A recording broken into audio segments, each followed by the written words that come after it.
Olá, boa noite. Estamos ao vivo aqui no YouTube, no canal Elevando a Consciência. Eu, Denise Barros e Brandão, Maria José Machado. Tudo bom, Zezinha? Namastê, tudo bem, graças a Deus. Namastê. Estamos devidamente uniformizadas. É, sem combinar. Ai, mas é engraçado isso, né? A gente não combina quando ele tá com a mesma roupa.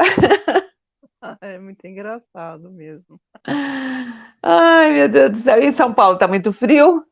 Não, tá friozinho, né? Tá gostoso. De dia fez É, calor, tá sol. aqui também teve uns dias bem mais frios, hoje tá mais ameno. É, agora vai começar a dar uma estiagem, né? É, tomara. Então dá uma esquentada. Mas é isso aí. Hoje Maria José vai falar sobre a mestra ascensionada Dawn, né? Dawn significa amanhecer, por isso que a capa da live é um sol nascendo, e depois eu vou Muito fazer a lindo, meditação. Lindo, né? Então é isso muito aí. lindo, eu achei Ah, essa eu capa também. aí. Achei Falar muito sobre essa bonito. mestra linda, né? Sim, Precursora de todo o nosso trabalho. ela foi muito importante para todo Foi esse muito trabalho da importante para nós.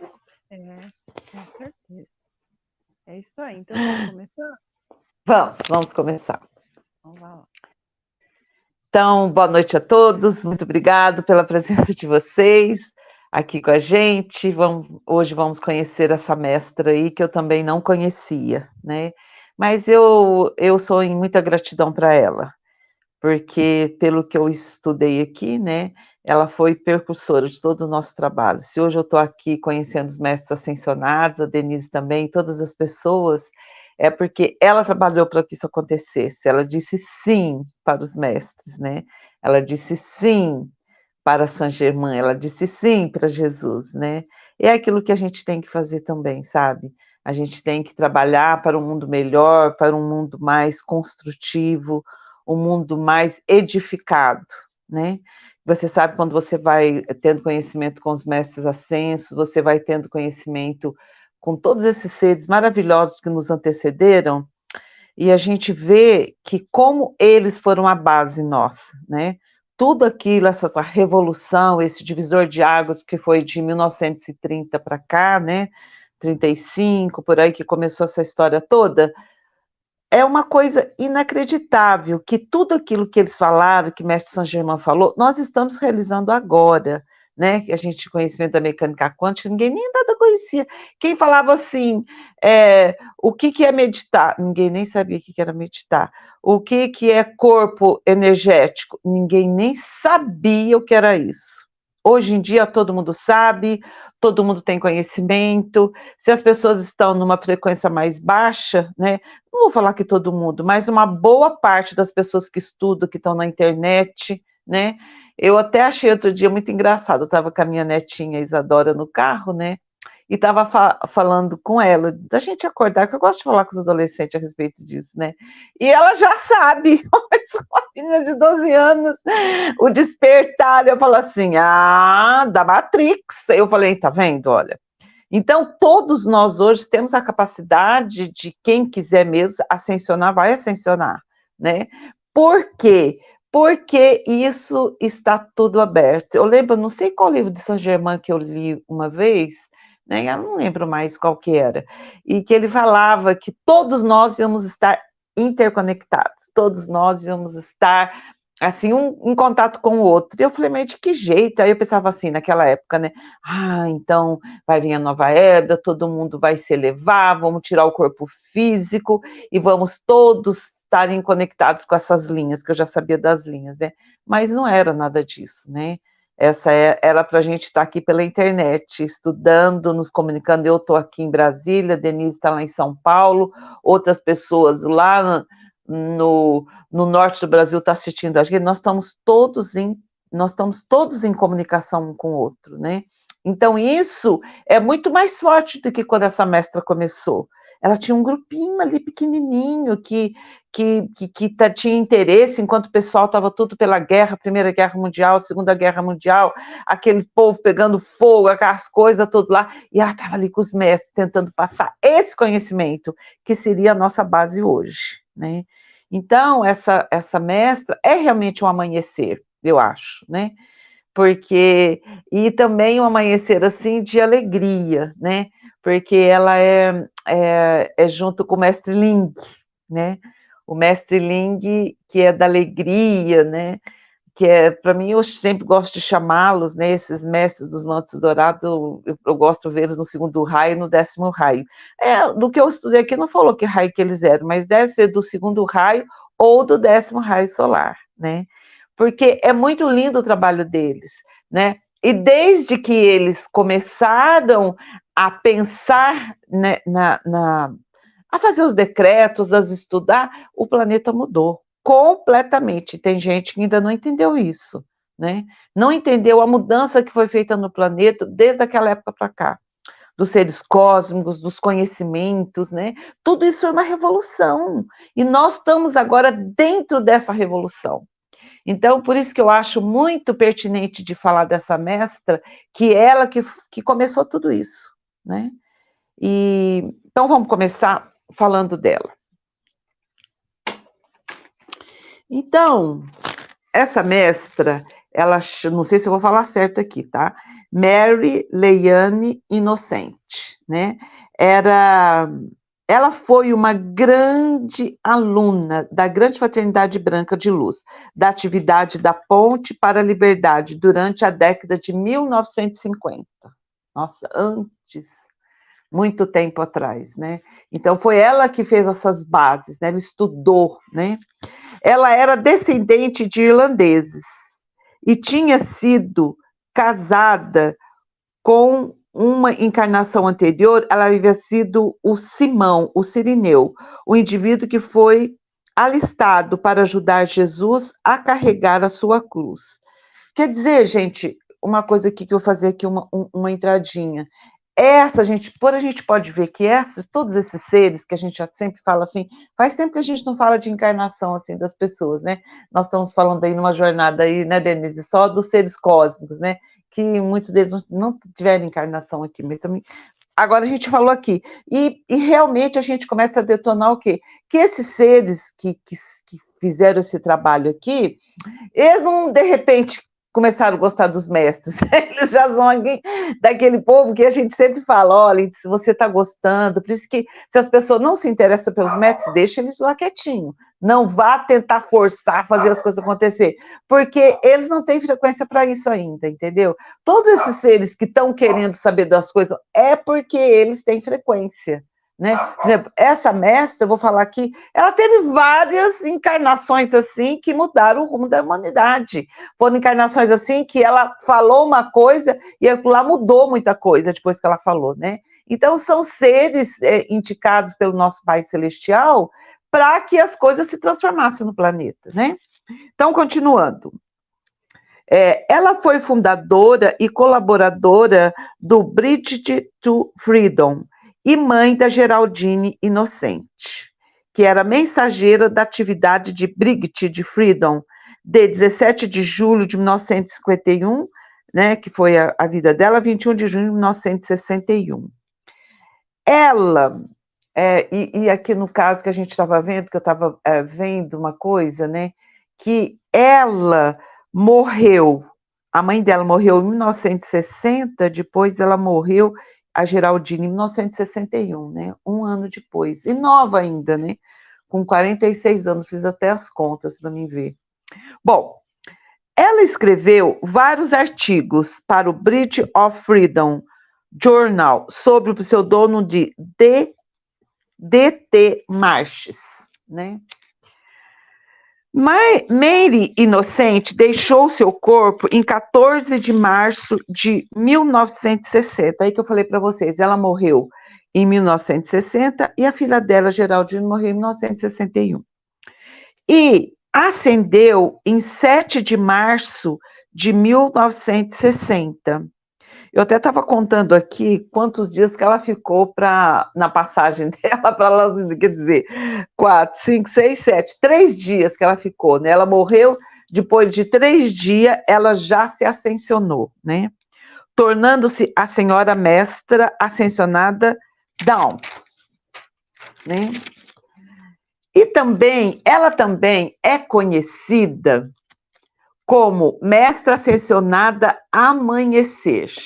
Aqui eu falei, eu acho que o nome dela de Amanhecer é porque realmente ela trouxe um novo amanhecer para a humanidade, uma nova esperança, sabe? Com tudo que ela fez, e se ela que começou, ela que induziu a filha dela também a acreditar nos mestres, a receberem os mestres, a passar todo o ensinamento da Ponte para a Liberdade. Então, tudo isso foi uma sequência, né?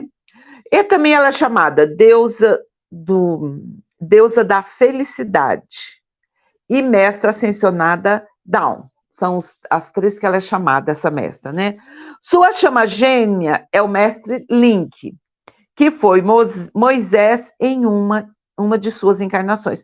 Nós já fizemos aqui a live dele, do mestre Link. Quem quiser ir dar uma olhadinha, né? Tá lá a live dele. A qualidade divina dela é a felicidade, né? Em suas encarnações foi Araão, sumo sacerdote e irmão de Moisés. Isaías, o profeta. Dante Alighieri, o poeta italiano. E depois foi George III, o rei da Inglaterra. Daí vocês podem ver, gente, como que essa encarnação dela foi assim, de pessoas que fizeram transformações nas suas épocas, né? Então você pode ver que já era quase uma mestra ascensionada já, né? Uma mestra, assim, que veio trazer uma nova visão para o mundo da época que ela viveu, né? Isso é muito importante, a gente ter esse conhecimento, que às vezes a gente fica tão preocupado com o mundo que está agora de ponta cabeça, por aí as coisas tudo invertidas, os valores todos invertidos, essa revolução que ninguém sabe das coisas. Mas, gente, dentro do caos tem uma ordem. Tudo isso que está acontecendo aqui no nosso planeta hoje, que não é só no Brasil, é no mundo inteiro, né? Para quem vê geopolítica, o que acontece? Tem uma direção aí dentro desse caos, gente. O caos, ele vem para fazer transformação na vida das pessoas, né? Dar chance para aquelas pessoas que não sabem de nada conhecer alguma coisa, né? Então, vamos nos ater para a esperança. A esperança. Eu acho que a esperança é quando você começa a entrar na corrente do bem e você começa a irradiar coisa boa, aí você tem a esperança que as coisas vão acontecer, porque o nosso Pai Celestial é que toma conta de tudo isso. Não é outra coisa. O bem sempre vence. Todo mundo sabe disso, né? Então, por isso, vendo todas as encarnações dessas pessoas que viveram tantos momentos conflitantes na vida deles aqui, você vai ver, são tudo coisas conflitantes que nós vivemos no dia de hoje, um pouquinho diferente. Eu digo assim, muito melhor, né? Porque nas condições que a gente vive hoje, tendo a nossa casa bonitinha, tendo o nosso carro, o celular e tudo, então eles não tinham nada disso, né? Se a vida nessa época aí era um horror, o pessoal não tinha nem sapato para pôr no pé, né? Então, é muito diferente, nós estamos vivendo no céu, vamos dizer assim, né? Bom, então vamos começar a falar como Araão, que é um sumo sacerdote. É o mais compridinho de todos, né? Mas é linda a história dele, né? Então, Araão, todo mundo já deve conhecer. Uns eu vou relembrar, outros eu vou falar. Vão conhecer agora. Araão foi o líder dos sacerdotes hebreus. Ele era filho de Amram e Joquebede, irmão de Moisés e Miriam. Olha, aqui no nosso canal, no meu canal, a história também de Moisés, que eu já falei para vocês, que é do mestre Link, né? A gente tem a história dele aí também. Araão era 3 anos mais velho que Moisés e mais novo que Miriam. Outra coisa que eu ia falar para vocês também, para vocês prestarem atenção numa coisa.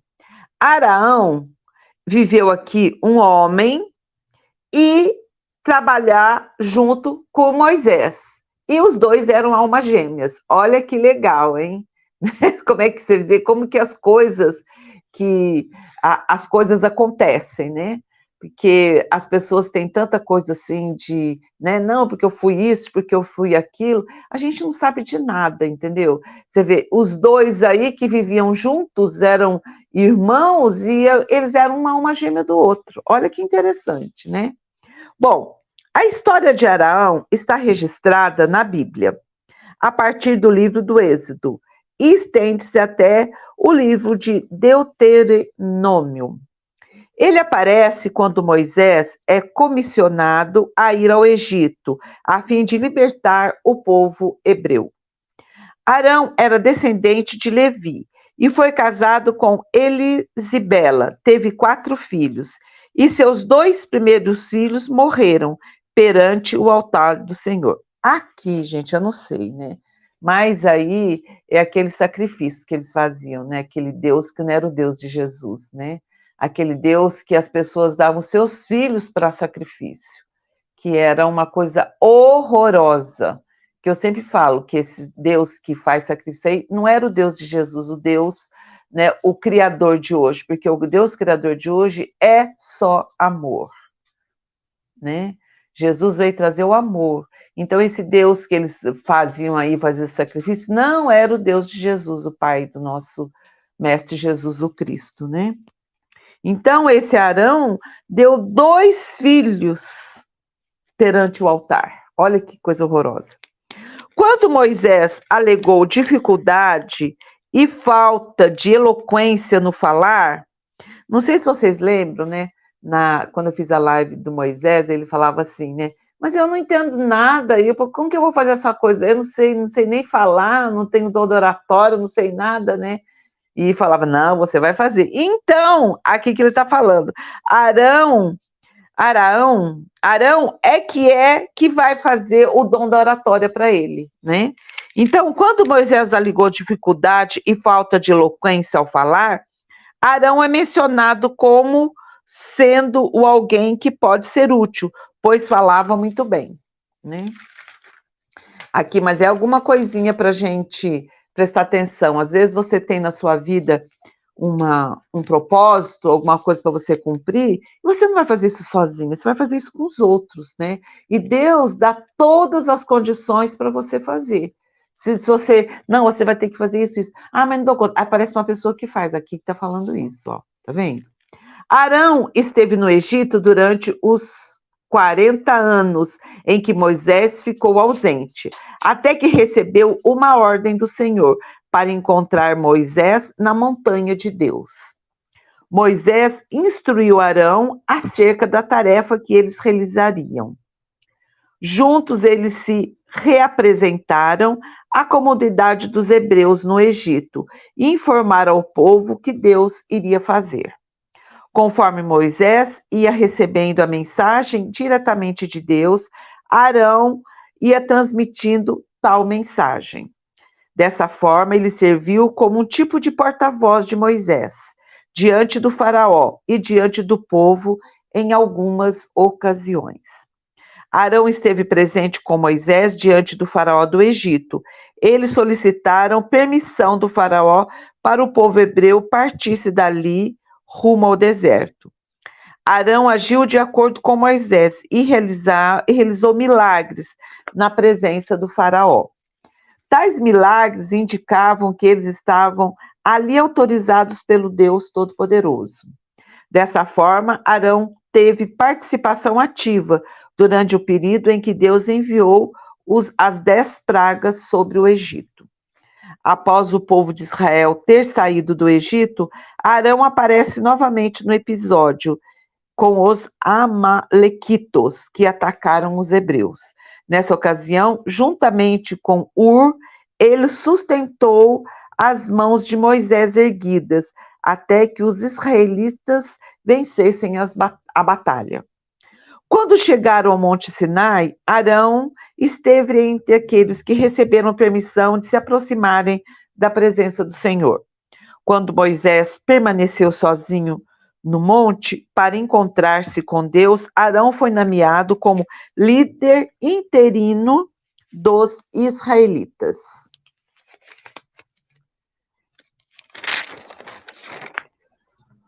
Agora vamos ver aqui os erros de Arão, né? Porque você sabe, né? Como ele está aqui na negatividade também, esse planeta que é de dualidade também, ele não era puro ainda, né? Vamos ver aqui. Foi durante o período em que liderou o povo. Mesmo depois de ter contemplado a glória do Senhor, ele não resistiu à pressão popular e permitiu que o povo de Israel voltasse à idolatria. Eles formaram um bezerro de ouro para servir como um tipo de Deus para o povo de Israel. Talvez Arão pensasse que ao adorarem aquele ídolo, de alguma forma seria direcionado ao Senhor. Quando Arão teve a responsabilidade de liderar o povo, não se mostrou um líder firme e sensato, mas alguém de caráter fraco e volúvel. Aqui, gente, a gente pode perceber também, porque eu gosto muitas vezes para a nossa vida diária, entendeu? Tudo que a gente lê, volta, a gente tem que trazer para um instante, momento do agora. Por quê? Ele também era de erros. Você vê? Ele ajudou as pessoas a construir esse bezerro de ouro e que na história é muito falado, né? Mas por quê? Ele foi na onda do povo. Você vê um ser que já tinha encontrado Deus, já tinha tido lá, já sabia de tudo. O que ele fez? Ele foi na onda do povo, né? E ajudou a construir esse bezerro de ouro, né? Que depois todo mundo sabe. Eu estou falando só por cima, tá, gente? Só assim, só para vocês verem os momentos mais importantes dele, né? Também teve uma oposição a Moisés e a sua irmã Miriam, mas aqui eu acho que foi fofoca da Miriam, porque presta atenção aqui, tá? Vocês lembram, né, na história de Moisés, que tem a Miriam, né, que é a irmã deles. Também teve uma oposição a Moisés, ele e a sua irmã Miriam. Miriam foi castigada ficando uns dias leprosa. Ele não teve nada, por isso que eu acho que foi fofoca da tal da Miriam, né? Bom, Arão foi escolhido para estabelecer o sacerdócio hebreu. Ele ocupou o cargo de sumo sacerdote. Como sacerdote, foi o líder espiritual da nação. Ele tinha a responsabilidade de representar o povo, intercedendo por ele e oferecendo o sacrifício necessário. E essa parte aqui dói até de falar, gente, sabe? Isso aí na minha cabeça não entra muito, não. O escritor de Hebreus se referiu a Arão como sumo sacerdote, que ajudou a preparar o povo para o sumo sacerdócio perfeito de Cristo. Isso aqui, aí eu comecei a entender uma coisa, né? Que naquela época, fazer as mudanças em alguma coisa, gente, não é de uma hora para outra. Então, eles viviam lá no sacrifício, né? Aquelas coisas horrorosas que todo mundo já sabe, não vou nem falar para não abaixar a frequência. Mas isso, ele subiu como sacerdócio para preparar o povo para o Cristo que ia chegar, né? Que seria uma coisa eterna. É o que ele fala aqui, ó. Olha o que ele fala aqui. O escritor de Hebreus, né, o Arão, se referiu a Arão como sumo sacerdote que ajudou a preparar o povo para o sumo sacerdócio perfeito de Cristo. Quer dizer, são fases, né? O sacerdócio de Araônico foi temporário, mas o do Cristo dura para sempre. Ele morreu, olha só, gente, ele morreu com 123 anos, olha só. E a congregação de Israel chorou a morte dele durante 30 dias. Olha como ele era querido, hein? Você já pensou naquela época? A pessoa vivia 123 anos. Moisés também parece que tem não me lembro mais, mas parece que teve muita idade também, né? Mas já pensou 23 anos? 123 anos, né? Aí o povo chorou 30 dias pela morte dele. Imagina como ele era querido e amado pelo povo, né? Quer dizer, ele já tinha aquela coisa do amor divino dentro dele, né? O amor do Cristo. Bom, agora vamos falar de Isaías, o profeta. né? Isso aqui é mais pequenininho. A profecia dele é muito conhecida sobre a vinda de Jesus Cristo. Ele que profetizou a vinda de Jesus Cristo, né? A ele aí, ó, o Isaías. Eu não tinha visto a foto dele. Muito linda. Ah, agora tá melhor, Denise. Bom, continuando. A profecia dele é muito conhecida sobre a vinda de Jesus Cristo. Isaías profetizou que essa área conhecida como Galileia nem sempre seria tão problemática, que devia de ser uma área bem problemática, né, para ele estar falando desse jeito. Isaías, o profeta Isaías, prometeu que Deus enviaria luz e alegria por meio do nascimento de uma criança que quebraria o jugo da sua carga e seria chamado Maravilhoso Conselheiro, Deus Forte, Pai da Eternidade e Príncipe da Paz. E esse Príncipe da Paz, até hoje Jesus é conhecido, né? Que ele é conhecido, pelo menos lá com os mestres ascensionados, nos livros que a gente tem, ele é o Príncipe da Paz mesmo, né? Muito lindo isso, né? Todos esses nomes se referem ao Messias, o Rei dos Reis. E essa profecia foi quase completamente cumprida quando Jesus passou a maior parte do seu ministério mortal nessa região da Galileia. A profecia continua a ser cumprida à medida que o governo de Jesus Cristo continua a expandir-se eternamente. Quando as pessoas o aceitam como seu rei e tornam-se merecedores das bênçãos da vida eterna. Então, o profeta Isaías, né, a maior parte dele foi isso que ele fez, né? Bom, agora vamos passar para o outro. Dante Alighieri. Esse aqui é famoso, muito famoso. Ai, eu não tinha visto. Esse é o Isaías. Agora é o Dante Alighieri. Ele era, assim, bem forte, né? Bom, Dante Alighieri, né? Uma das encarnações da nossa mestra, né? E engraçado que eu percebi, né, que ela sempre teve mais encarnação e foi com homens, né? Foi sempre homens, depois que ela veio como uma mulher. Eu não sei, mas eu acho que quando as pessoas têm muita encarnação, ela precisa fortificar o elemento Yang dentro dela, né? Não sei, né? Mas ela teve muita encarnação só de homem, pelo menos aqui, né? Olha, começando. Foi um escritor, poeta e político, florentino, nascido na atual Itália. É considerado o primeiro e maior poeta da língua italiana, definido como summi poeta. O poeta francês Victor Hugo disse que o pensamento humano atinge em certos momentos a sua completa intensidade e cita Dante como um dos que marcaram os 100 graus de gênio. Realmente, né? Para aquela época, o que ele fez pela literatura é uma coisa assim, né?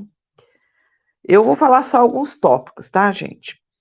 E tal a sua grandeza que a literatura ocidental está impregnada de sua poderosa influência, sendo extraordinário o verdadeiro culto que lhe indica a consciência literária ocidental. Ah, a foto dele. Engraçado essas folhas em cima da cabeça dele. Eu acho que era coisa da época isso aí, né? Cada época com as suas coisas, né? Ele nasceu em Florença, onde viveu a primeira parte da sua vida, até ser exilado. A vida dele foi muito revolucionária, gente. Vou dar só uns tópicos. Olha ele aí. O exílio foi ainda maior do que uma simples separação física de sua terra natal. Ele foi abandonado pelos seus parentes. Isso é a coisa mais triste, né? A gente viver uma vida, fazer muitas coisas, e no fim os parentes abandonaram ele, né? A gente não sabe por quê, mas ele foi abandonado, né? Isso é uma tristeza dele, né? Apesar dessa condição, seu amor incondicional e a capacidade visionária o transformaram no mais importante pensador da sua época. Olha as florzinhas lá de novo. Oh, que bonitinho, né? O maior pensador daquela época, gente. Olha, vamos falar um pouquinho da vida dele, ó. Deixa eu tomar uma aguinha aqui que eu tô com sede.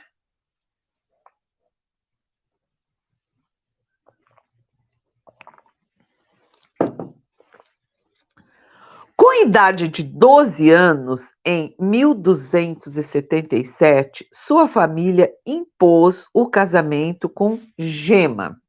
Vocês sabem, naquela época os casamentos, né, eram todos arranjados. A criança nascia, eles já arrumavam uma mulher ou um marido para a pessoa, né? Eu falo isso porque os jovens de hoje acham isso impossível, né? Isso aí não existia, mas existiu. Quem está na escola está sabendo disso, mas é uma coisa assim que a gente vê hoje, que era uma outra cultura completamente diferente, né?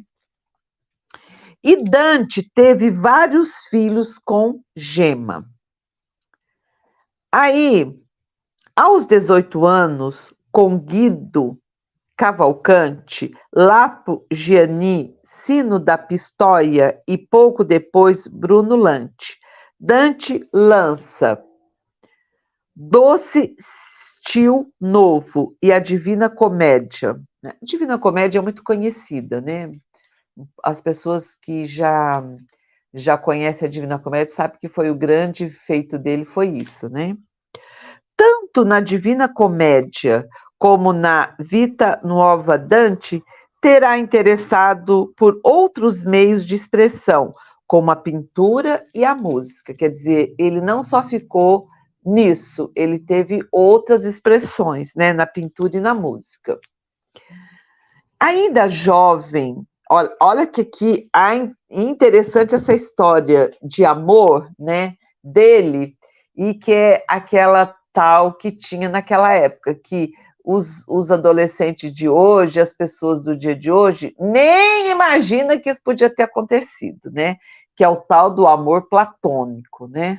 Para quem não sabe, é aquele amor que você idealiza, que você pensa, aquele que a gente brincava antigamente, né? Que é aquele cavaleiro que vem montado no cavalo branco e que vai realizar todos os nossos sonhos, e a gente fica pensando nele, mas você nem toca na pessoa, nunca vai tocar, né? Então, esse amor platônico, né? Que hoje em dia não existe mais, mas naquela época existia, e ele foi acometido por isso. Mas isso revolucionou toda a vida dele, a história dele. Porque você já sabe que ele era casado com a tal da Gema, e teve vários filhos com ela, né? Aos 12 anos ele foi casado com ela. Bom, aí o que aconteceu?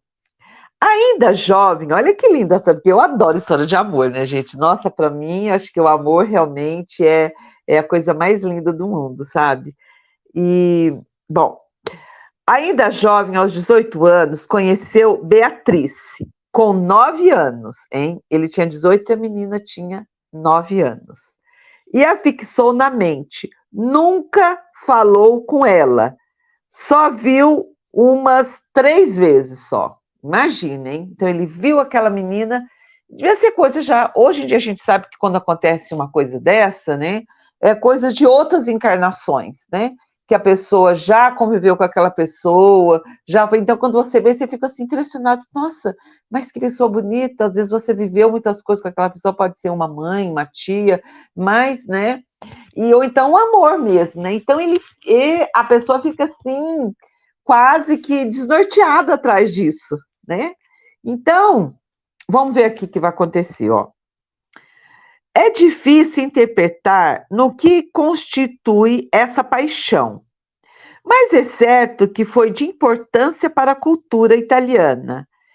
E, sob o signo desse amor que Dante deixou a sua marca profunda no Dolce Stil Nuovo e em toda a poesia lírica italiana, abrindo caminhos aos poetas e escritores que lhes seguiram para desenvolver o tema amor. E eu acho isso, gente, olha, vou abrir uma coisa aqui, vou até parar aqui para me falar uma coisa para vocês aqui, muito interessante. Que quando eu descobri isso, eu fiquei assim, nossa, né? Que a gente vem nessa terra, né? Para a gente descobrir o amor, né? Então, o amor primeiro é entre pai e mãe, né? Você é amado pela sua mãe, pelo seu pai, né? Aquele amor que você tem, aquela coisa boa, papai e mamãe, heróis, são heróis, tá. Depois, quando você fica adulta, você transfere esse amor para o seu marido ou para a sua mulher, né? Assim que eles dizem. E eles dizem, né, que os amores sempre são todos desencontrados, né, que nunca dá certo, mas é difícil. Eu vivi 26 anos com meu marido, entre tapas e beijos, mas a gente vivia bem, né? Mas, gente, quando eu descobri isso, foi de Osho, num livro dele. Eu fiquei parada pensando muito tempo. Que ele falou que o amor que a gente tem aqui na Terra, a gente atrai essas pessoas para nós, claro que são de outras encarnações, coisas que a gente tem que ver, mas muito das coisas é o nosso espelho, né? Então você se apaixona durante um tempo loucamente, né? Aquela coisa doida, e depois aquilo passa. Mas isso é uma aprendizagem para você aprender o que é o amor. Porque aquele amor que é muito louco e depois vai se amenizando, vai se passando, esse mesmo amor, se você não foi amado quando você era pequena, porque quem é pequena é amado pela mãe e pelo pai, ela vai ser uma pessoa amorosa quando adulta, com certeza, né? Essas são as pessoas que entenderam o que é o amor pelos pais, que tem que ser sempre assim, né? Mas às vezes não é. Aí, quando encontra o homem ou a mulher da sua vida, é que ele vai conhecer o que é o amor. E depois desse amor, ele vai aprender a amar os outros.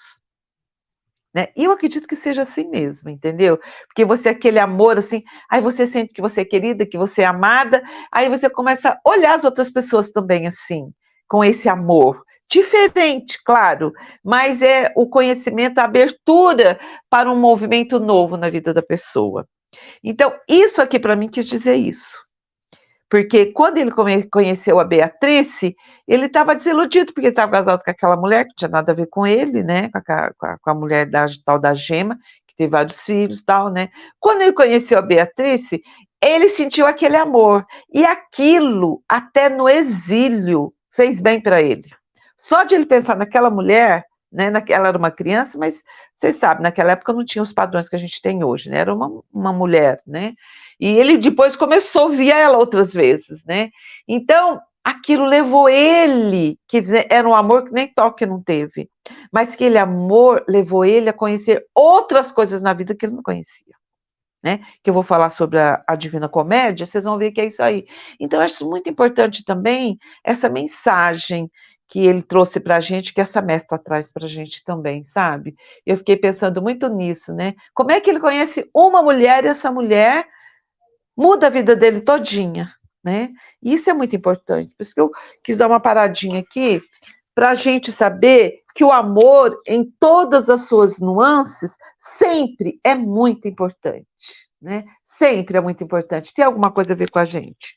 Bom, vou começar de novo, ó. Ainda jovem, aos 18 anos, conheceu a Beatrice, com 9 anos, e a fixou na mente, nunca falou com ela e a viu pelo menos 3 vezes. Olha só. É difícil interpretar no que constitui essa paixão, mas é certo, foi de importância para a cultura italiana. Imagina, gente, como que o amor dali, que transformador de uma mulher que transformou a vida dele. Olha que lindo isso aí, né? Para a cultura italiana. E sobre o signo desse amor que Dante deixou a sua marca profunda no Dolce Stil Nuovo e em toda a poesia lírica italiana, abrindo caminhos aos poetas e escritores que lhe seguiram para desenvolver o tema amor. E isso muito foi difundido depois, né? Que era aquela eloquência dos poetas apaixonados. Quando eu era jovem, né, na época aí de Roberto Carlos, e aí vai todos os antigos, diz que aqueles mais apaixonados é que faziam aquelas músicas mais lindas, né? Hoje em dia acho que não tem nem mais isso, né?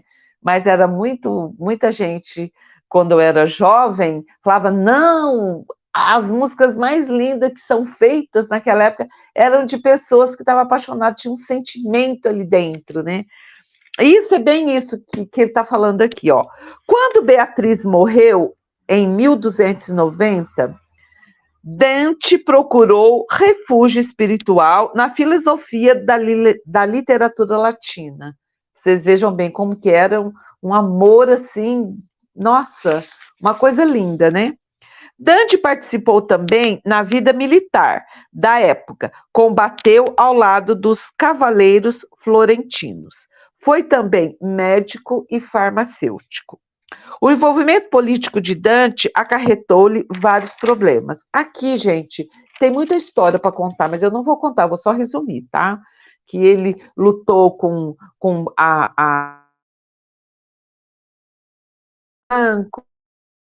negros, eu li assim, mas era muita coisa para falar. E realmente o pessoal dele perdeu, entendeu? Aí que foi o exílio dele. Eu vou continuar aqui, ó. Dante foi condenado em Florença ao exílio por 2 anos, além de pagar uma multa em dinheiro. Não tendo pago a multa, foi, por consequência, condenado ao exílio perpétuo. Olha que judiação, né? Então, gente, vou falar agora aqui um pouquinho da obra dele mais falada, que é a Divina Comédia, né? E aqui tem muitos fundos, assim, daquilo que eu falei da paixão dele, né? A Divina Comédia escreve uma viagem de Dante através do inferno, purgatório e paraíso. Primeiramente guiado pelo poeta Virgílio, símbolo da razão humana. Então, esse Virgílio ia ser o símbolo da razão humana. Depois, o autor do poema épico Eneida, através do inferno e do purgatório. E agora, o último, ó, depois no paraíso, pela mão de sua amada Beatriz, símbolo da graça divina. Quer dizer, aqui, gente, a graça divina, só no olhar que ele teve daquela menina lá, transformou a vida dele. Olha que lindo isso, né? Que ele colocou nessa Divina Comédia como a graça, ela era a felicidade, era tudo que ele queria, né? Então, ó, vou começar de novo. Depois, no paraíso, pela mão de sua amada Beatriz, símbolo da graça divina, com quem presumem muitos autores, os autores estão contando, né? Que ele nunca ter falado e apenas visto 2 a 3 vezes. E isso é um amor platônico, né? Então, gente, aqui, né, a gente termina o Dante. Porque o Dante, gente, foi como eu já falei para vocês estão vendo aí que essa história dessa mestra são sempre personagens onde a alma dela esteve ligada aos grandes mestres, aqueles que na sua época mudou alguma coisa no coração das pessoas, né? Imagine esse amor que ele teve pela Beatriz, né? Que mudou a vida dele, mudou a vida de outros escritores, né? Mudou também quando ele estava lá no exílio, que os parentes largaram ele ficou sozinho lá. A Beatriz, que ele só olhou para ela, mas foi uma coisa tão forte que fortificou ele fazer tudo que ele fez, né? E conseguir ainda sobreviver tudo isso. Por isso que o amor sempre compensa, né? Aí eu lembro que a gente era mais jovem, né? Tinha uma coisa que outro dia eu falei para minha neta, ela até deu risada, né? Que quando a gente naquela época já era assim, né?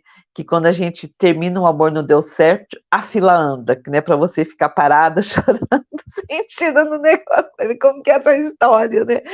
Mas, gente, cada época é uma coisa, né? Naquela época as pessoas não tinham apego às coisas, não tinham amor. Então, esse dom do amor dos poetas, aquelas coisas lindas que as pessoas faziam.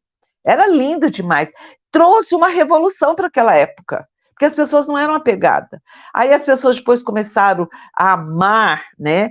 E ver aquele amor platônico, nem existia toque, não olhar, uma coisa assim. Era uma coisa de você se impressionar, porque não existia nada, era só um sentimento, era coração para coração. Era coração para coração, eles não se tocavam, eles não. Existia aquilo lá. Então, isso trouxe uma diferença para aquela época, muito importante, que nós hoje ainda temos, né? O amor, mas a gente já vê esse amor de uma maneira diferente. Aquele amor entre o homem, antes era o amor entre homem e mulher, as pessoas conheciam que era o amor que a gente conhece hoje, que é o amor pela humanidade, que é o amor pelos nossos irmãos, é uma coisa. Então, cada época, na minha visão, que eu estou falando, tá, gente? Tem uma performance diferente, né? E hoje, por exemplo, nós estamos aqui, se eu vi uma vizinha minha passando mal, ou se eu vi uma pessoa que sofreu um acidente, eu vou correr lá para ajudar o que vai acontecer, vou levar para o hospital. Isso é amor pelo próximo, né? A gente queria ajudar, levar uma cesta básica. Então, isso são os tipos do amor que foi amadurecendo com as épocas que foram passando. E essa mestra trouxe isso, que eu achei muito importante para a gente comentar. E cada época tem o seu time. Eu não sei qual o nosso time dessa época agora, né? Mas eu sei que tem, né? Não sei para onde nós estamos caminhando, para a nova terra, né?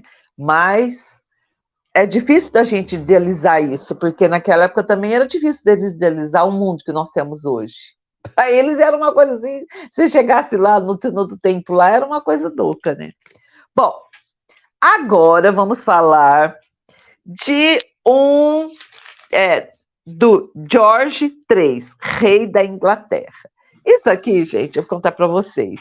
É a coisa muito linda, porque na Netflix tem a história deles, né? Da Charlotte, dos Bridgerton, né? E quando eu assisti essa série, né, eu fiquei apaixonada pela história deles, né? Porque primeiro eu assisti aquelas onde ela está ainda procurando o marido dos filhos, que ela faz os casamentos, né?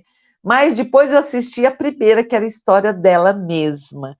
Eu vou resumir um pouquinho, depois eu vou ler aqui, tá? Que ela, naquela época lá, né, eles estavam com problemas, parece que a família deles tinha problemas, né, de mental. E eles estavam procurando desesperadamente uma pessoa para casar com o rei, porque senão ele ia perder os direitos dele lá e tinha um pessoal lá no pé deles, né, vou resumir. Aí eles descobrem, né, pela conversação deles lá, eles conseguem a Charlotte, né, que nem queria casar com ele, né, e ela vem da Índia, né, ela é prometida para ele, vai casar com ele. Aí no fim ela fala, eu não vou casar, né, aí ela encontra com ele, se apaixona por ele, os dois se apaixonam, né, e é coisa linda, gente, é uma coisa linda. Isso é outra história de amor, por isso que eu estou falando muito dessas histórias de amor, porque essa mestra traz isso. Já falei para vocês do amor da outra personagem dela, né? E agora aqui tem outro amor também, muito lindo, que ela descobriu que ele era assim. Quando ela descobriu que ele era, você pode assistir lá no Netflix. Quando ela descobriu que ele era louco, vamos dizer assim, ela não largou ele, ela ficou com ele até o final. Começou a ajudá-lo, os médicos queriam pôr até arsênico para ele, né? E lá no filme não fala, mas aqui no que eu estudei fala, né? Lá no filme aparece eles pondo eles debaixo de um tratamento lá que punha água para beber, ele ficava mais louco ainda, coitado. É porque eles não tinham conhecimento. Agora eu vou ler aqui para vocês, né? Ó, o monarca teve surtos graves entre 1788 a 1811, de acordo com o site oficial da família real britânica. Isso é oficial, tá, gente? Até ser considerado permanentemente demente em 1810. Ainda segundo o portal, os historiadores médicos atribuem a instabilidade de George a uma doença hereditária chamada porfíria. Estudos realizados nos últimos anos, no entanto, indicam que o monarca pode ter sofrido de transtorno bipolar. Isso já é modernidade, tá, gente? Aqueles outros já não eram. Com episódios de mania recorrentes. Os pesquisadores apontaram que os surtos de George podem ter sido provocados por momentos difíceis na vida dele, como a morte prematura da filha mais nova, né? Mas ele, no começo lá da história deles, né, que ela não queria casar com ele, quando chegou, muito lindo isso, quando chegou depois do casamento, que eles casaram, ele não foi morar com ela, ele foi morar num outro lugar, ela morava em outro lugar. Então ela imaginava que ele tinha outras mulheres, né? Então um dia ela pegou a Charlotte, se arrumou toda, né? Pegou a carruagem e foi até lá com ele. Chegando lá, ela descobriu que ele estava vendo estrelas. Olha que lindo, né? Ele estava vendo a estrela do céu e ela ficou olhando, ver se tinha alguma mulher, alguma coisa que parecia, né? E ele estava vendo estrelas lá. Mas ela falou, por quê? Né? Mas um médico cuidava dele, né? Resumindo, essa força que ela tinha por ele era uma coisa irreal. Eu acho também, porque ela não tinha nenhuma família dela ali. E ela também se apaixonou por ele, e ele se apaixonou por ela, né? E nesse amor houve muitas curas, porque eles quisiam até tirá-lo, né? Que ele não podia ser rei, porque ele estava demente. E ela ia lá e arrumava as coisas e dava tudo certo. Então, ela sempre foi ajudando ele, e ele ajudando a ela, né? Então, eu já percebi que as histórias deles, assim, nessas últimas encarnações, né, foi sempre de muito amor e cura, isso mesmo. Então, é muito importante a gente prestar atenção nisso, porque como o amor é transformador em todas as suas nuances, né? Agora eu vou continuar lendo aqui, ó. Uma coisa grave também que eles falaram, né, é que ele tinha esses repentes, né, dele, né, e era uma coisa assim que o pessoal ficava doido, né, e ela ia com todo o amor lá cuidar dele, eles queriam deixar ele isolado em outro lugar, ela pegou ele, trouxe-o para perto dela, né, ela assumiu tudo, e ele ficava lá preso lá, né, até ele ficar. Bom, vou continuar lendo aqui, ó. Seu médico pessoal, na época, registrou que ele sofria de agitação de espírito beirando o delírio. Para outro, somente cerca de um mês depois, também foi prescrito com um estranho incidente em que George teria corrido completamente nu até o quarto da rainha. Porque ele ficava preso num lugar, né? Aí ele foi para o quarto da rainha. Outra compulsão que ele apresentava era de brincar com lenços, ao ponto de que seu estado de nervos parecia obrigá-lo a enrolar os lenços assim que lhe eram dados. E o mais bonitinho que eu achei ele também na história, né, é que ela entrava no devaneio dele, né? Quando ele ficava assim desesperado, ele começava a falar: é Vênus, eu vi Vênus. Ela vai mesmo, olha, eles estão aqui para nos levar embora. Ele achava que as estrelas iam levar ele embora, né? É muito linda a história. Continuando. E vivendo dentro do palácio, o tempo todo tratando da sua condição, logo começou a correr pelo reino boato de que ele havia morrido.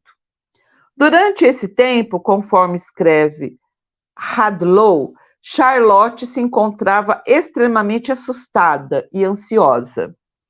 sendo assim responsável por administrar o posto, mantendo ainda assim a compostura. Depois de 1810, sua condição apresentou considerável piora e apresentou até mesmo indícios de demência.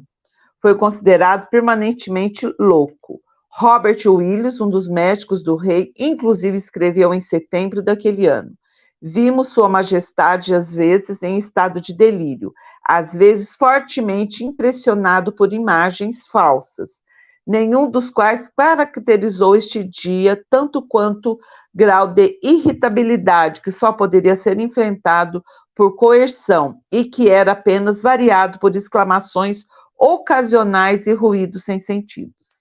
Então, nessa condição, o monarca tornou-se oficialmente regente naquele reinado, posição essa que ocupou até sua morte, em 1820, aos 81 anos, sendo então substituído pelo seu filho George IV.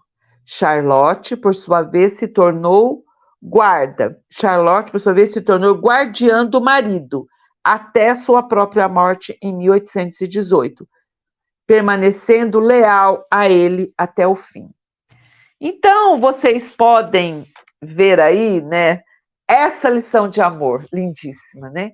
Tanto naquele outro que a gente acabou de ler, e tanto nesse do Dante, e desse aqui, que são histórias de amor que permaneceram fortes, que talvez mudou muito a história no planeta por causa disso. Não sei se vocês já ouviram falar, quando existe um amor muito grande entre um homem e uma mulher, eles modificam onde eles estão, porque a coisa é forte, é linda, e isso aí modifica todo o local onde eles estão, né? Então, isso eu quis posicionar isso aí, que eu acho muito importante as pessoas saberem disso, né? Agora, para encerrar, eu vou falar um discurso dela, tá? Que é um discurso meio polêmico, assim, sabe, gente? Mas eu acho que é importante a gente falar, né? Porque a gente está falando dela, tem que falar todas as coisas, né? Esse discurso foi... Os discursos chama Eu Sou a Ressurreição e a Vida, né? Por Mary Leanne Inocente. Aqui não fala a data, mas é lá por 1950, né? Então vamos ler aqui, ó. Muitas pessoas servindo nos círculos ortodoxos de cristianismo hoje estão abandonando a teoria de expiação vicária no sacrifício do Mestre Jesus, por não ser lógica em seu significado. Eles estão começando a perceber o fato de sua missão reside na interpretação da lei cósmica como sendo a do amor e obtenção do reino dos céus, por meio de sua observância. Isso aqui é muito profundo, gente, porque todo mundo fala que Jesus teve esse sacrifício, né? E, por outro lado, a gente vê que pela interpretação da lei cósmica, a gente vê que não aqui vai falar, né, mais para frente, mas a gente vê que pela interpretação da lei cósmica já é uma outra coisa, aquela coisa, Jesus morreu para nos salvar, então quando a gente nasce não tem pecado, isso não é real, né, porque quando você nasce se você fez as suas coisas da outra encarnação, você vai vir com tudo aquilo para você expiar aqui, né? Bom, continuando. Nicodemos, um dos grandes mestres da lei judaica, ouvindo Jesus pregar ao povo no templo, veio ele à noite sobre o manto da escuridão e pediu-lhe que interpretasse a lei para ele. Ele se dirigiu ao mestre Jesus como Rabi, que significa mestre, e reconheceu ainda sua superioridade, dizendo: sabemos que é mestre vindo de Deus. O mestre Jesus passou então a explicar a lei. Ele disse: a menos que um homem nasça de novo, ele não pode ver, entender o reino de Deus. Nicodemos, que representa a consciência intelectual, não compreendeu seu significado. E o Mestre Jesus explicou que é difícil para a consciência humana entender as verdades espirituais superiores. Hoje nós podemos entender isso, mas naquela época não, né? Então, ele lhes disse ainda: a menos que um homem nasça da água e do espírito, ele não pode entrar, experimentar o reino de Deus. Porque o que é nascido da carne é carne, o que é nascido do espírito é espírito.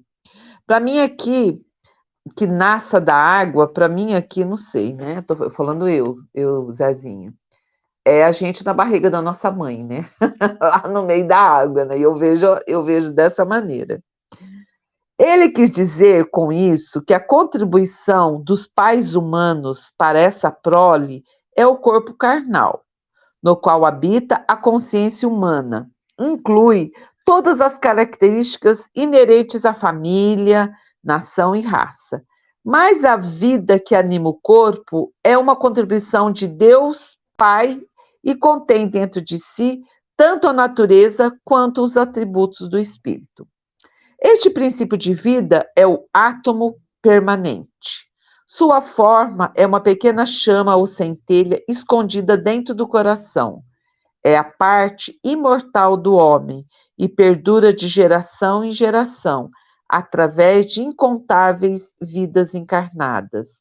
À medida que a personalidade assume papel após papel em sua longa jornada evolutiva, através do universo, testemunha a declaração antes que Abraão, homem, existisse. Eu sou vida. Aqui já deu para entender muita coisa, né, gente? Que ele está querendo explanar para nós, né? Continuando. A tônica de todos os ensinamentos de Jesus é que o homem é fundamentalmente um ser espiritual, parte integrante da vida de Deus, que se ofereceu há muito tempo para entrar no mundo da forma, a fim de experimentar individualmente a lei que rege a existência e, assim, tornar-se co-criador com seu Deus Pai e Mãe. Hoje, já eu falando aqui, hoje nós temos consciência disso, gente. Hoje, nós, em 2023. Mas ninguém teve essa consciência aí para trás. Ninguém. Eles interpretavam tudo de uma maneira diferente. O episódio conhecido como a queda do homem foi ocasionado por esses filhos de Deus se livrarem da mão orientadora da autoridade e decidir experimentar a criação por conta própria.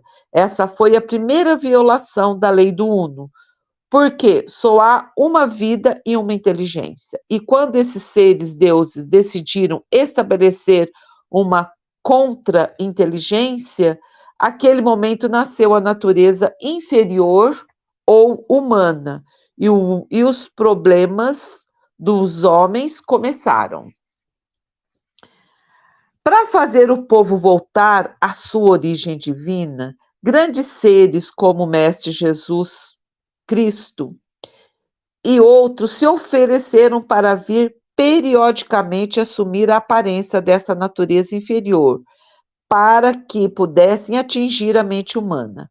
Quase invariavelmente, porém, o elemento humano ignorante e arrogante não só rejeitou o ensinamento do Avatar, como impôs mortes violentas aos seus beneficiários, aos seus benfeitores.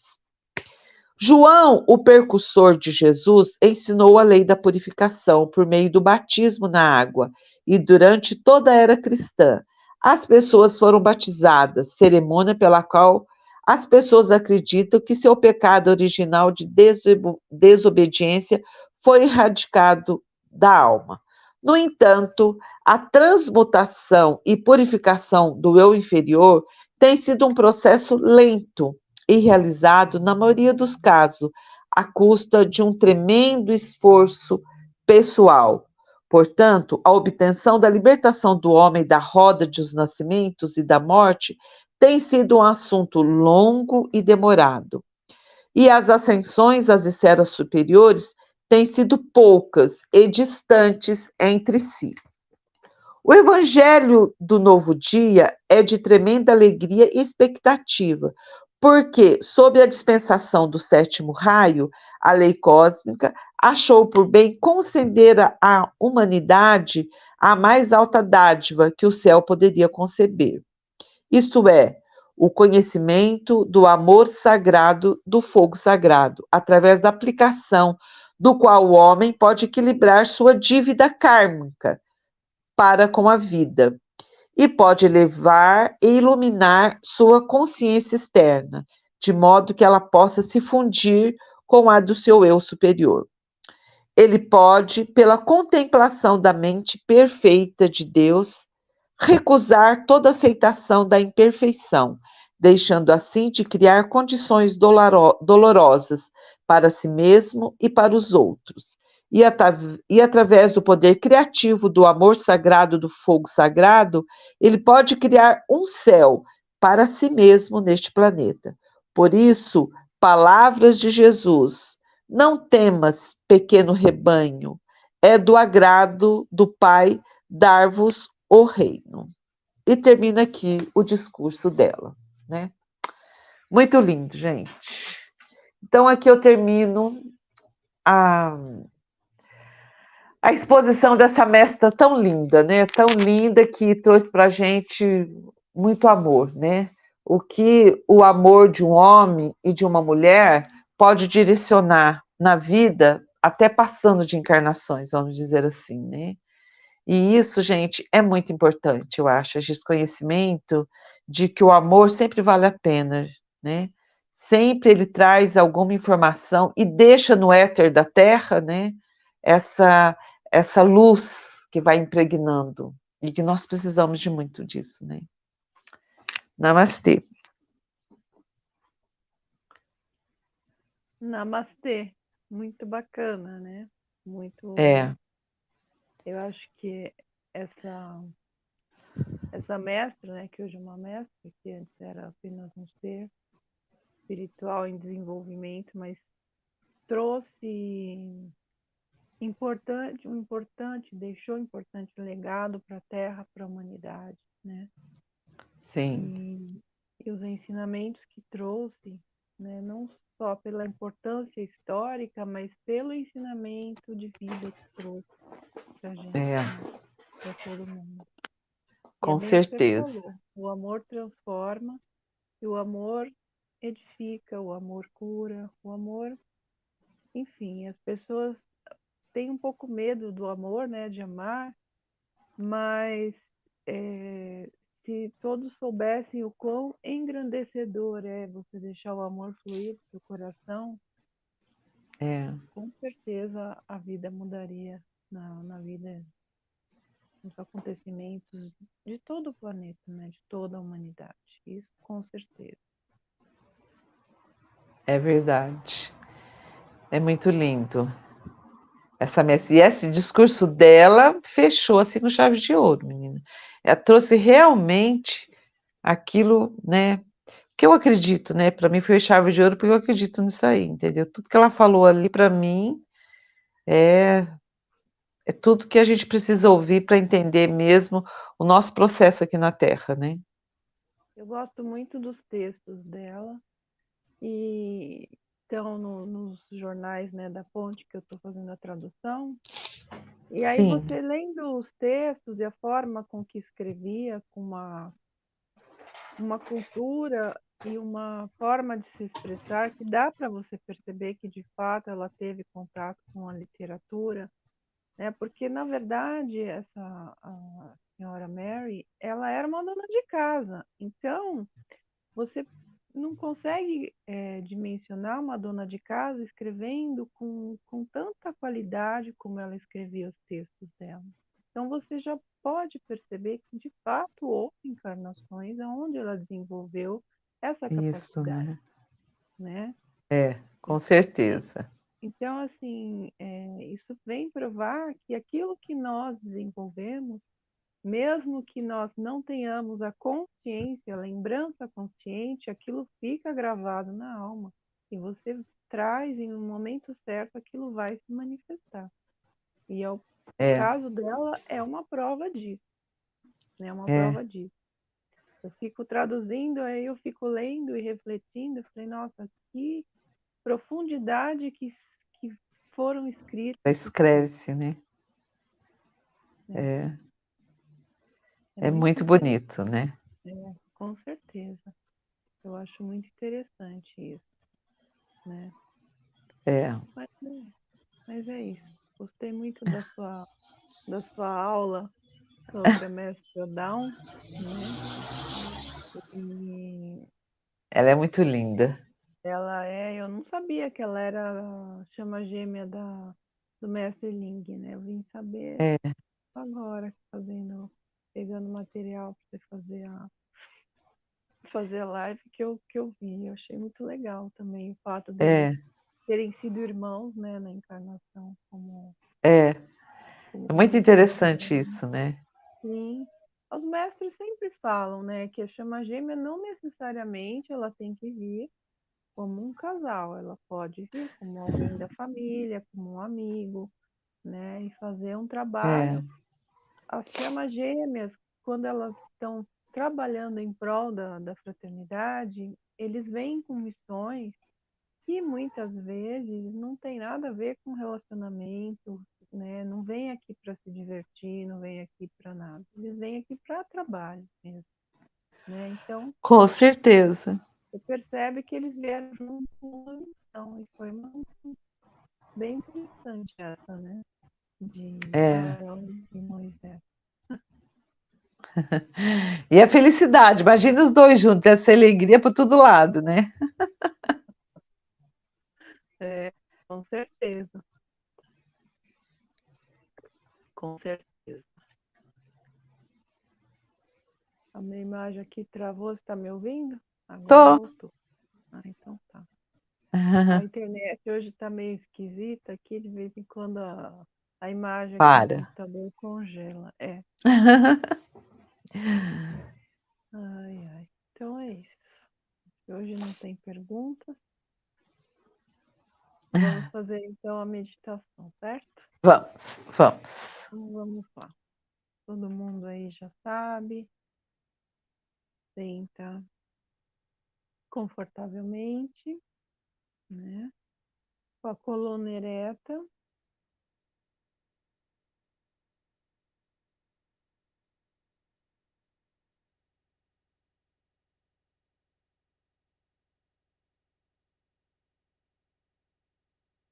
Faz uma inspiração profunda. Solta o ar bem devagar.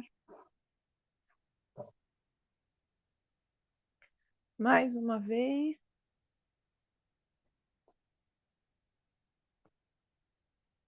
Inspira, solta o ar. Relaxa a musculatura. E se concentre no seu coração.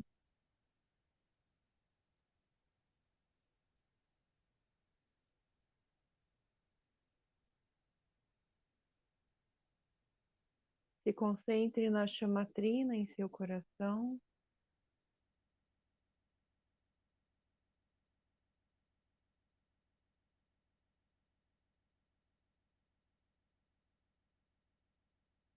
E concentre e se conecte com a sua presença divina eu sou.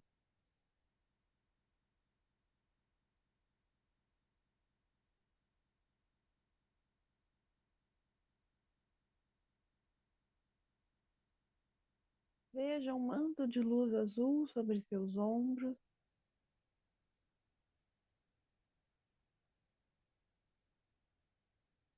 É um manto de proteção.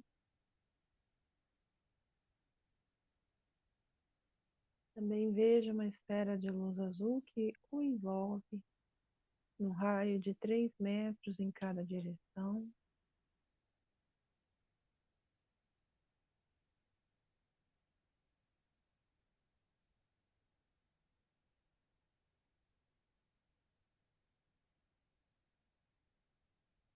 E E veja, por fim, uma esfera de luz azul que envolve a sua casa e faz a proteção do seu lar, do local em que você se encontra agora.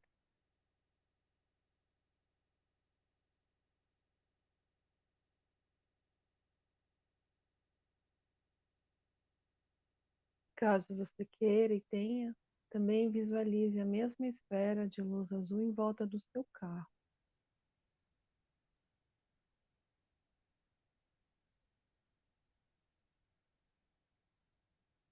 É uma esfera de proteção do bem-amado Arcanjo Miguel.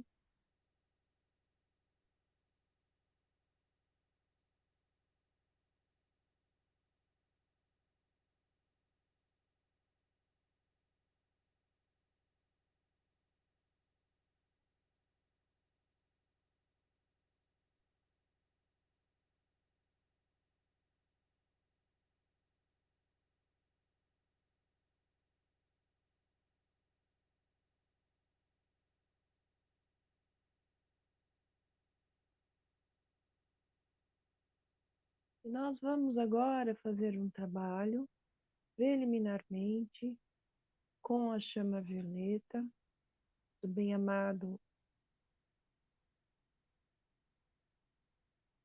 Arcanjo Zadkiel, da bem-amada Ametista, que são os representantes da chama da transmutação aqui no planeta.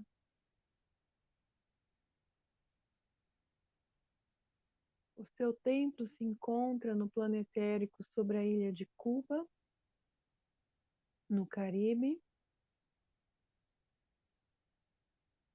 E durante muito tempo, o templo era manifestado no plano físico, a chama ancorada lá, era uma chama física, visível. Então, vamos nos transportar dentro dessa bola de luz azul até a ilha de Cuba, até o planetérico de Cuba. E nós vamos adentrar no átrio de recepção do templo, onde somos recepcionados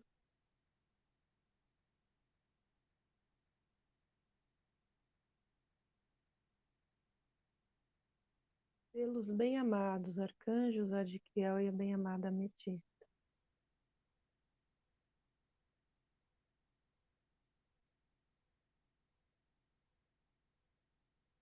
E lindos com seus trajes violeta nos saúdam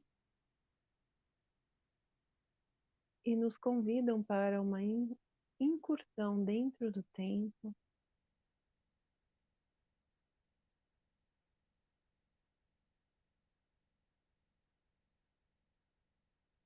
até chegarmos no local onde se encontra a chama da transmutação que está lá ancorada.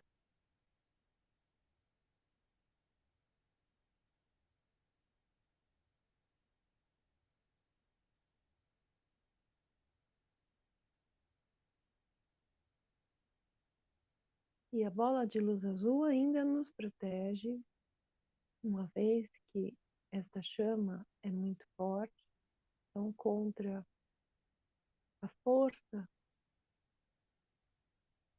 e a ação desagregadora desta chama, para que não nos prejudique também, nós continuamos protegidos com a bola de luz azul.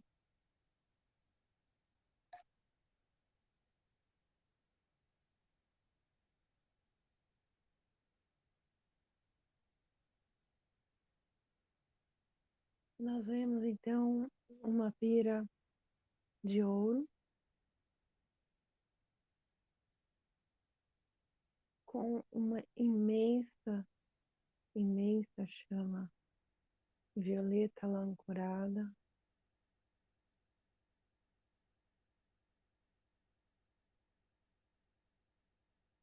Nós nem podemos chegar muito perto.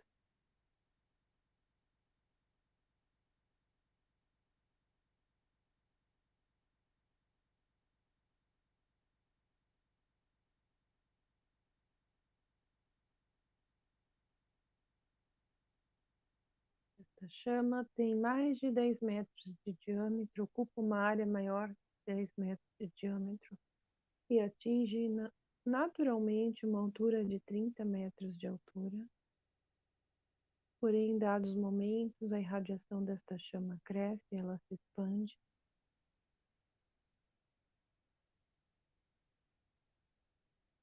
E os bem-amados arcanjos Adquiel e Santa Ametista nos convidam a sentar de frente para esta chama e absorvemos ela para dentro do nosso ser. E ao mesmo tempo em que inspiramos esta chama, nós vamos preenchendo todos os nossos corpos inferiores. E ela vai transmutar as desarmonias, os registros etéricos negativos, quaisquer resquícios de doença, de envelhecimento,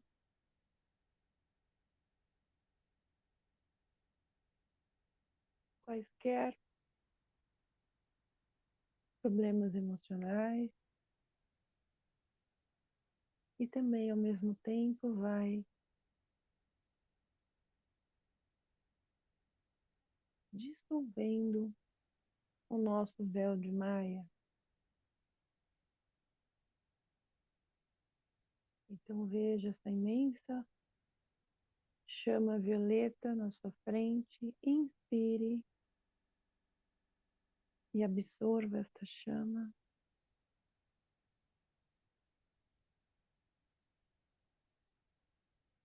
Preencha todos os seus corpos com ela.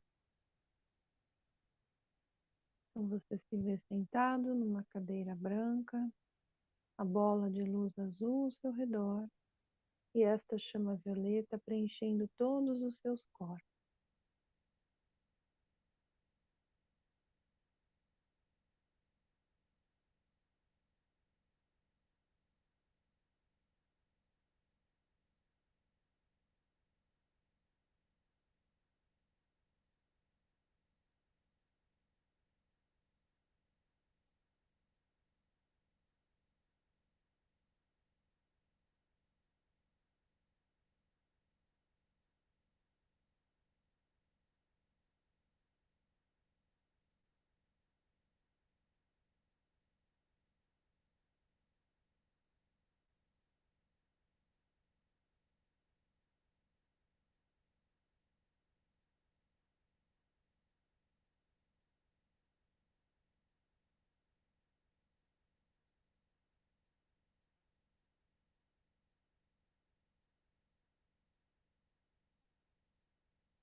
Agora pense em algum acontecimento, algum problema,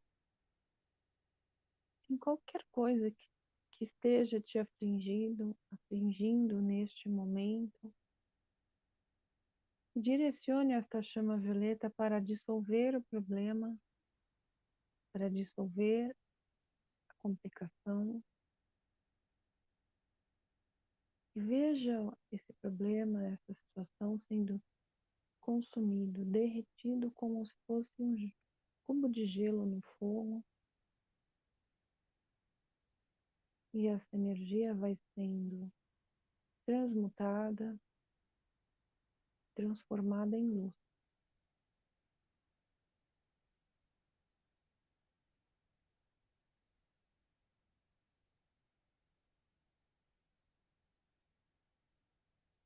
Quando nós usamos a chama violeta para dissolver os problemas, após eles serem transmutados, após essa energia toda ser transmutada, a solução pode então se apresentar. Por isso que é importante usar sempre a chama violeta em todas as questões que não estejam em harmonia com a luz, com a nossa vida, com o amor.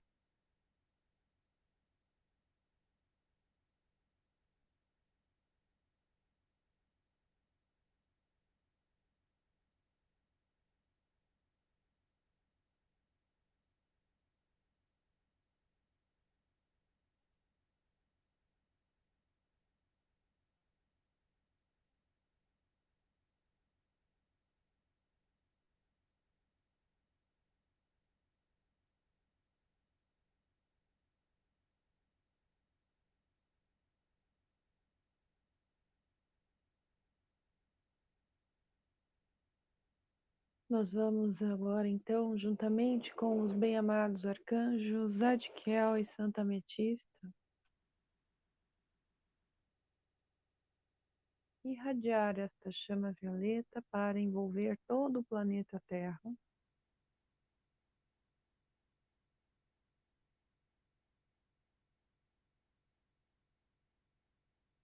a fim de dissolver e transmutar a causa e o efeito dos maiores problemas que afligem a humanidade,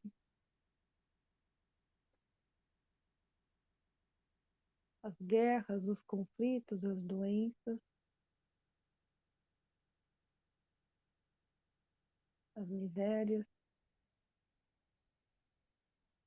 que tudo isso seja dissolvido e transmutado em luz, em harmonia, em paz, em abundância e prosperidade a todos os seres humanos,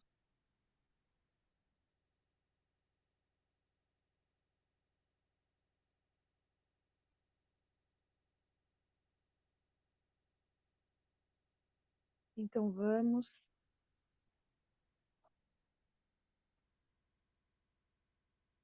visualizar esta chama violeta se irradiando e se expandindo do templo dos bem-amados arcanjos Adquiel e Ametista para envolver todo o planeta Terra.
E nós vamos agora, para finalizar o nosso trabalho,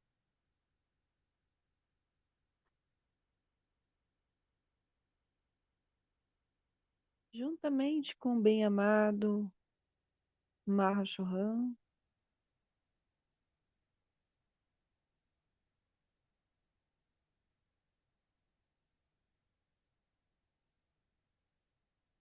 com os bem-amados arcanjos Chamuel e Caridade, irradiar a chama rosa do amor, do puro amor divino.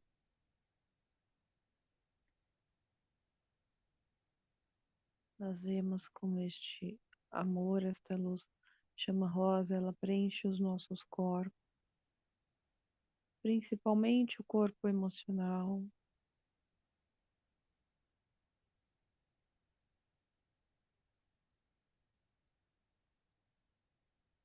fazendo assim com que todas as nossas emoções e sentimentos sejam baseados neste amor, sejam unidos ao amor,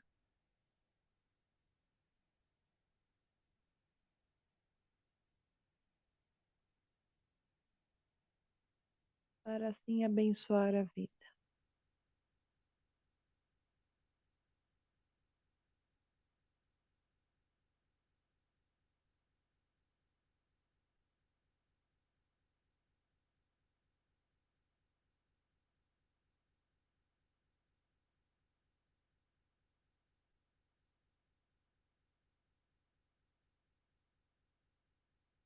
E nós vemos como esta chama rosa, como esse amor se irradia também de nosso coração para envolver todo o planeta Terra, preencher os corações de toda a humanidade, envolver todos os acontecimentos os quais transmutamos agora há pouco, para que todos eles sejam solucionados com base no amor divino.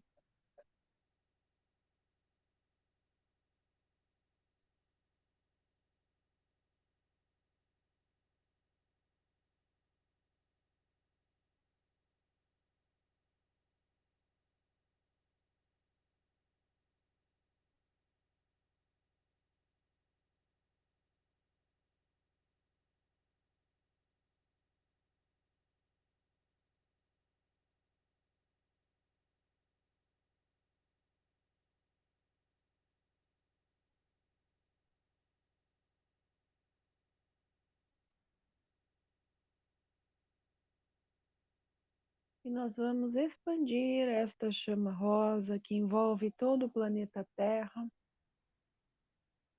para alcançar todos os seres de outros planetas e outras galáxias que se encontram nos ajudando, para envolver as suas naves, encher os seus corações, se irradie como uma gratidão pelas bênçãos recebidas, como um pequeno presente de agradecimento.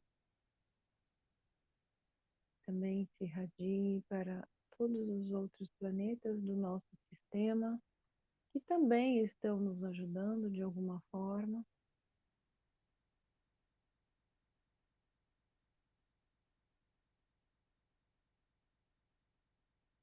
E que esta chama rosa agora continue se expandindo e vai envolvendo assim todo o sistema solar, toda a vida, todos os seres.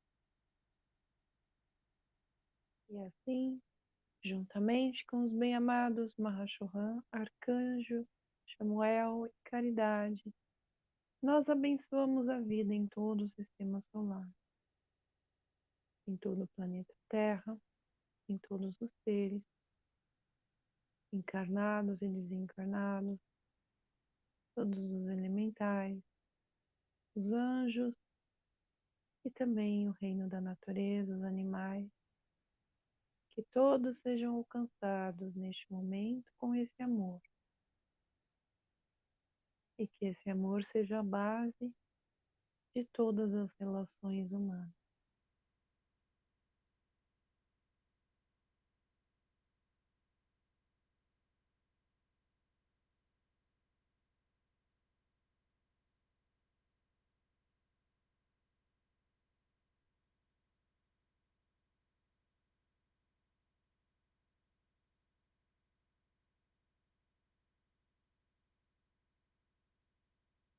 Essas imagens que nós criamos agora, todo esse trabalho, permanecerá atuando pelas próximas 24 horas, abençoando a todos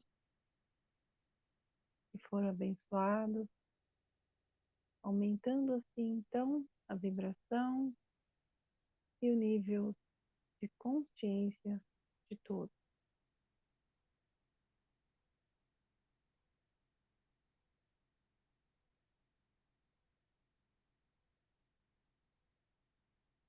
Agradecemos ao bem-amado Arcanjo Chamuel e Caridade, bem-amado Mahashohan, pelas bênçãos recebidas. Agradecemos aos bem-amados Arcanjos Zadkiel e Santa Ametista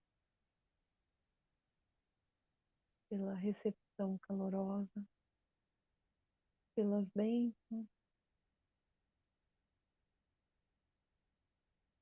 e pela dádiva de sua presença em nossa vida.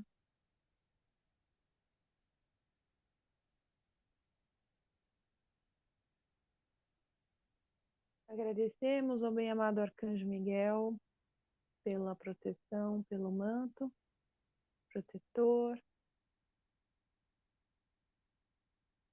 E vamos então nos preparar para retornar do templo em Cuba para a nossa consciência física, para a nossa casa.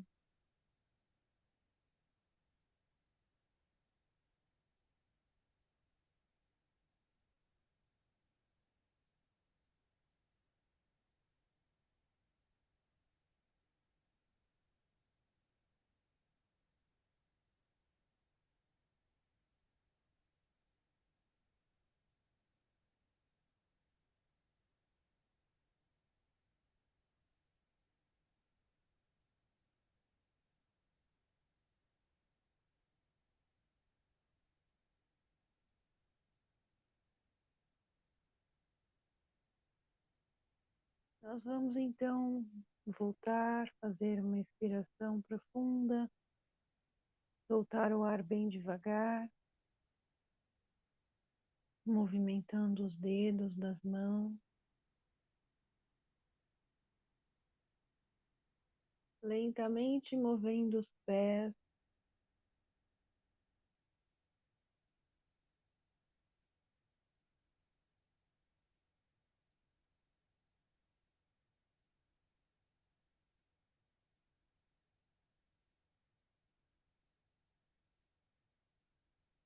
lentamente também vá mexendo as pernas, os braços,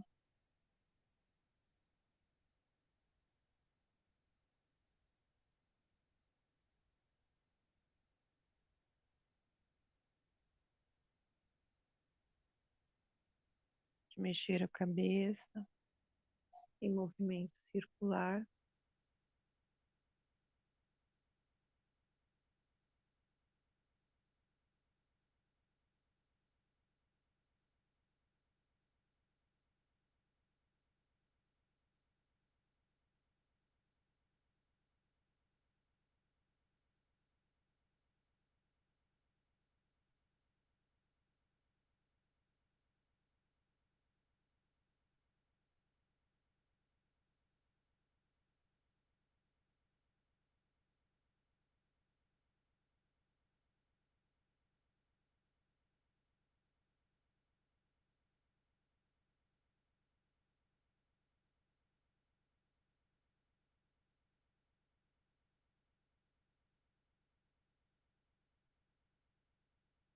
Quando quiser, pode abrir os olhos.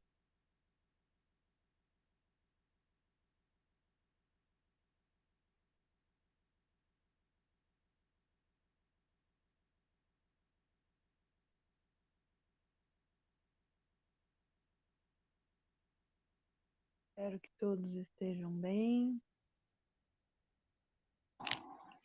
Tá tudo bem aí, Zezinha? Tudo bem. Fechando o pescoço aqui. Gostoso, eu adoro mexer o pescoço. É Mexer a bom, né? cabeça, quer dizer, né? Atingindo, principalmente quando a gente mexe com energia, nossa, parece que flui mais mais rápido. Foi maravilhosa a meditação, muito bom. Me emocionei com o Arcanjo Zadkiel, Santa Ametista, não imaginava. Muito lindos eles. Lindos mesmo.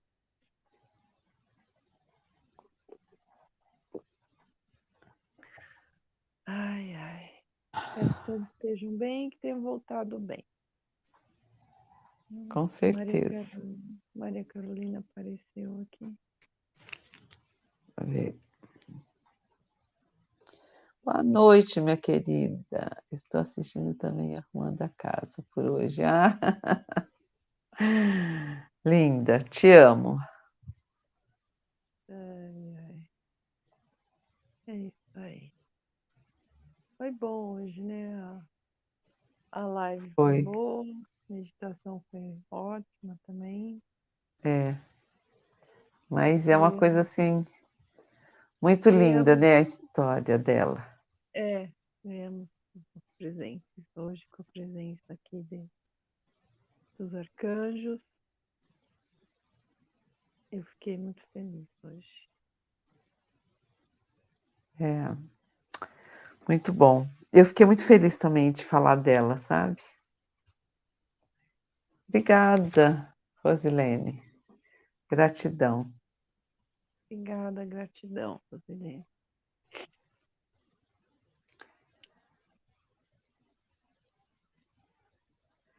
Mas eu sei que hoje eu lembrei muito aquela história do Osho lá, quando ele falou isso, quando eu li isso, eu fiquei assim, gente, mas a gente gostar de alguém por causa disso, né? Eu assim, ai meu Deus, que revolução. Foi quando eu aprendi isso, sabe? Sim, o outro é um espelho, né? Principalmente as coisas que incomodam, né? Que a gente se incomoda com o outro. Pode ter certeza que aquilo está em você para ser trabalhado. E aquela história, né? Fantástica, que eu também vivi quando chegamos e nos deparamos com o Arcanjo Santa Ametista. Ai, que legal! Ele também veio. Obrigada, Mauro. Mauro vê também. Também vê, né? Legal, né? Uhum. Bacana. Que eu estava te falando, né? Então, uma coisa muito assim, muita gente às vezes tá com um marido, né? Com um namorado, sei lá, e tem aquele problema. Ela fala, ah, não, eu vou arrumar outro, eu vou atrás de outro, né? E arrumar outro. Aí, de repente, passam 6 meses, né? A lua de mel, sabe aquela lua de mel que todos 6 meses tem, né? Aí eu começo a apresentar o mesmo problema que o outro. Meu Deus, aí a pessoa entra em paranoia, né? Ela vai atrair a mesma coisa, porque ela não mudou. Se você não mudar, Justamente. você vai atrair mais do mesmo sempre. Isso Mais do fato. mesmo sempre, Gratidão, Se a Mauro. gente nos agradeceria muito para ele, Flávia. Não sei o que lá. Namastê, Mauro. Uma benção. É. Uma benção, né? Obrigada. Mas é isso mesmo. Se você não mudar, não adianta querer que o outro mude. Você vai atrair. Você pode perceber. A gente vê muito isso em família, né? A pessoa separa, casa com o outro. Quando você vai ver o outro, é a mesma coisa do anterior.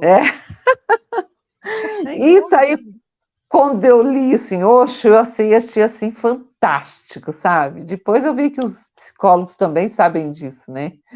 Aí eu falei assim, oh, meu Deus do céu, é uma grande aprendizagem tudo isso, né?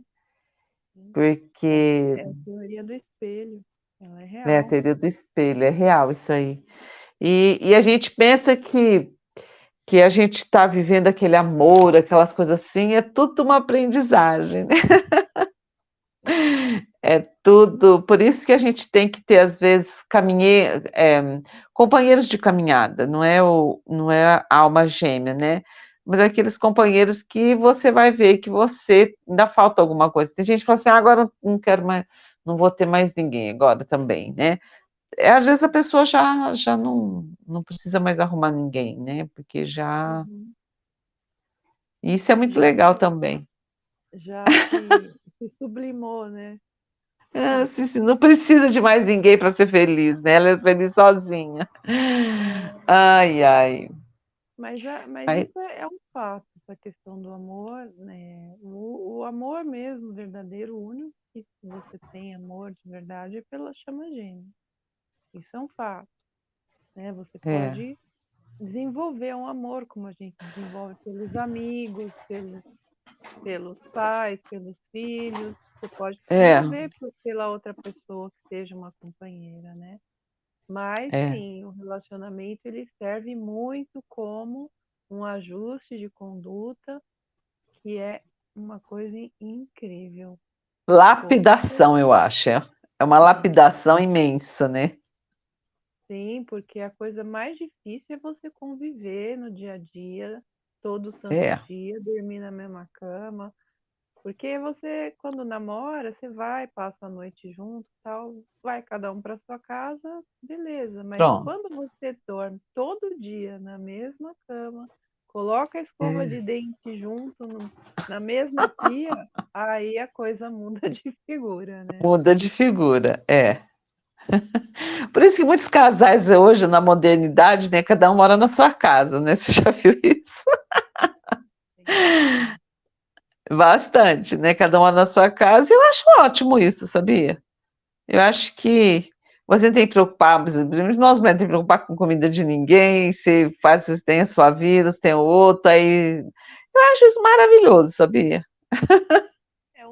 Assim, eu acho que esse tipo de relacionamento denota um nível de maturidade do casal, né? Muito Porque grande, quando né? você tem apego, quando o outro tem apego, aí não consegue ter esse relacionamento. E aí vai ter É, ciúmes, a insegurança, um monte de é, questões que não tem como, né, ter um é. relacionamento Aquele assim. sentimento de posse, né? É, Né? Isso não dá mais, é, né? Mas eu acho que a gente pensando assim, como está se mudando as estruturas de tudo, né? com certeza.